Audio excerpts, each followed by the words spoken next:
Good morning, I am Kevin Price. Looking forward to spending some time with you today, talking to you about you and your business. Last month, new book came out, Sons of Wichita, How the Koch Brothers Became America's Most Powerful and Private Dynasty, book by Daniel Schulman. And I got to say, I haven't had a chance to read it. I've read articles about it. I've read articles by Daniel. And I've heard now two excellent interviews with Daniel. I think most recently National Public Radio, and really love in an era that we live in, to hear really solid journalism. I feel like solid journalistic work was done, and ideologically, I get I'm pretty sure you and I are on opposite ends spectrum wise. But we probably both agree on one thing, and that's corporate welfare is a bad thing, which is something the Koch brothers believe as well. And I think that's a message that's resonated with people and makes your book perfectly timed. How are you today, Daniel? Glad to have you on the program. I'm doing great. Thanks so much for having me. Yeah, you do have pretty solid liberal credentials. Would you consider yourself a liberal, or how would you describe yourself philosophically? I know journalists tend not to want to do that, but the intellectually honest ones often will. Yeah, no, I mean, I honestly don't really, I work for Mother Jones, of course, which has a progressive track record. But, I spent my career just working community newspapers, working for places like doing work for the Boston Globe magazine and a variety of other publications. So wouldn't really peg myself as a liberal journalist. But, what I set out to do with this book was really to try and understand the origins, not just the political ones of this family, but the origins of their business. And really, I feel like this is a family who's, like the Rockefellers or the Carnegies, is going to have a really influential impact on American life long into the future. And the amazing thing is that most people don't even realize it. Most people think of Koch Industries as merely an oil company, but it's really so much bigger than that. And, I defy people to go through their day-to-day without encountering a product that hasn't come through that company at some point. Yeah. Daniel, kind of give us that overview, kind of the panoramic overview of the Koch brothers and their current significance.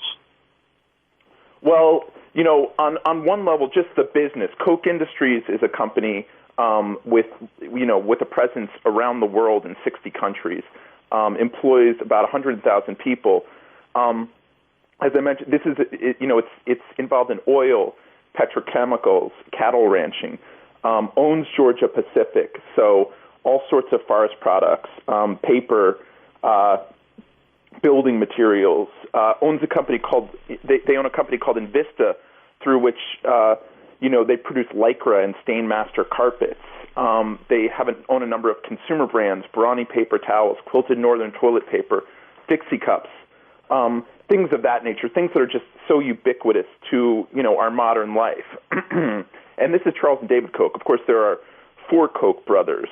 Now, Frederick Koch is the oldest of the Kochs, and he really never had any interest in the family company, and he gravitated towards the arts, got a master's in playwriting, and, has spent his life really collecting, I guess what you could call artistic ephemera, sort of, the handwritten manuscripts of people like Henry Miller, cocktail napkin doodles of artists like Jean Cocteau, stuff like that, and that's all collected at Yale.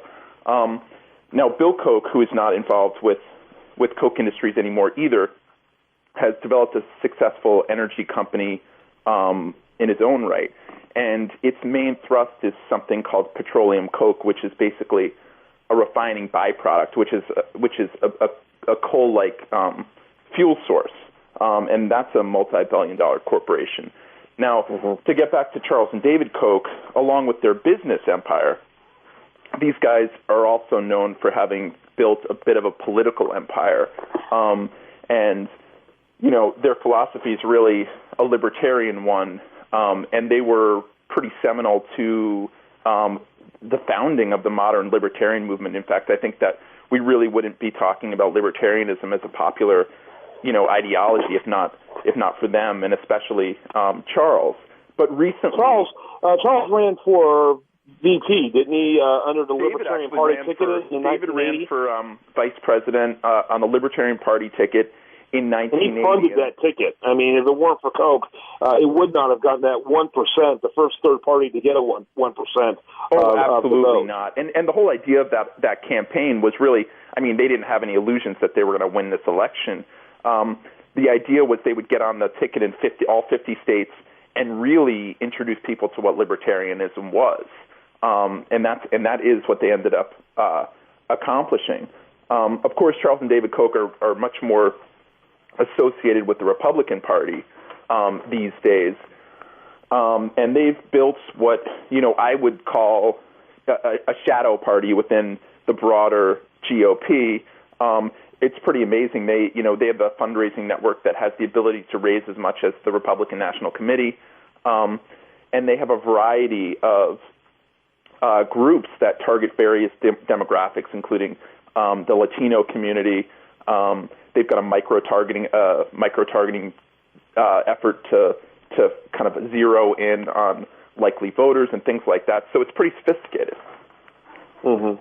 Yeah, absolutely. And, and it's interesting because most Americans, I don't think, had heard of the Libertarians, before Ed Clark and Koch in 1980. And they literally put it on the map. It was a significant public relations coup. It was an expensive one.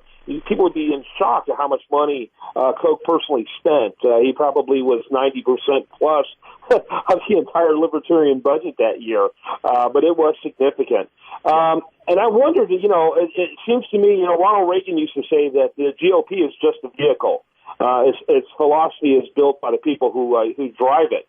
And I get the impression that the Koch brothers, and with friends like Ron Paul, have concluded that they just need to take over that vehicle. Your thoughts? I have a theory that, because what I've been saying a lot lately is that a lot of people misunderstand the politics of the Koch brothers, and they think they're just, they associate them with sort of social conservative policies and things of that nature, when these guys are, as we've been discussing, libertarians. They're not social conservatives at all. David Koch has, in fact, come out in support of gay marriage and things of that nature. They're fairly moderate on immigration. They're civil libertarians, and they're not, for foreign interventions of any sort. They weren't big fans of the Iraq War, certainly. So what I wonder now is, the question now is, now that they've sort of amassed this power within the Republican Party, are they going to use it to try to moderate the party on some of the issues that have turned off certain demographics? The Latino community is one on sort of immigration, but also on some of the social conservative issues that really became an issue during the 2012 election.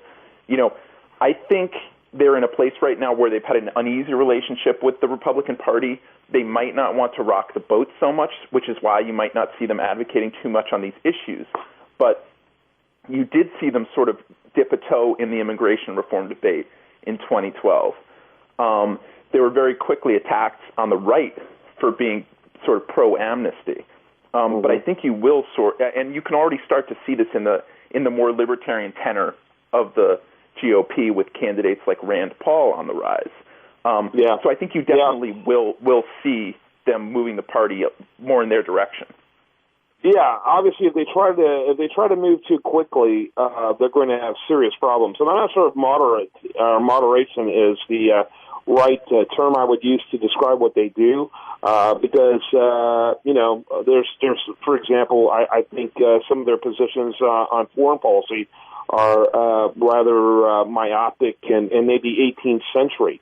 It's nice to say you're going to be non-interventionist. Kind of hard to do that when nuclear missiles are minutes away.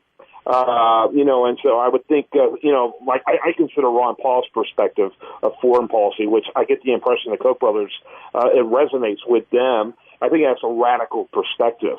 I also think being the world's police force is a radical perspective. Yeah. There's probably somewhere in between that works, as well as it can work. You know, when you're dealing in such a subjective area as military, you know, and national security, obviously that's a tough arena. Oh, absolutely. And, you know, I think they're going to be very picky about the issues that they're working on.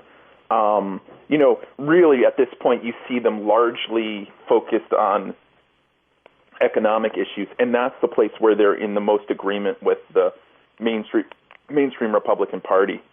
Yeah. So, and I want to focus on that. I think their idea, you know, the whole problem has been, you know, that the Republicans have focused huge amounts of their energy and their attention on welfare, but not as much on the welfare that I think the vast majority of Americans find offensive, which is corporate welfare. And when we come back, I want to talk about that because that's one side. You know, your book is interestingly timed with Ralph Nader's book that I'm sure you're familiar with. Yeah. And I think the two kind of complement each other nicely. Let's talk a little bit about that after the break, Daniel. Daniel Schulman, he's the author of the book Sons of Wichita.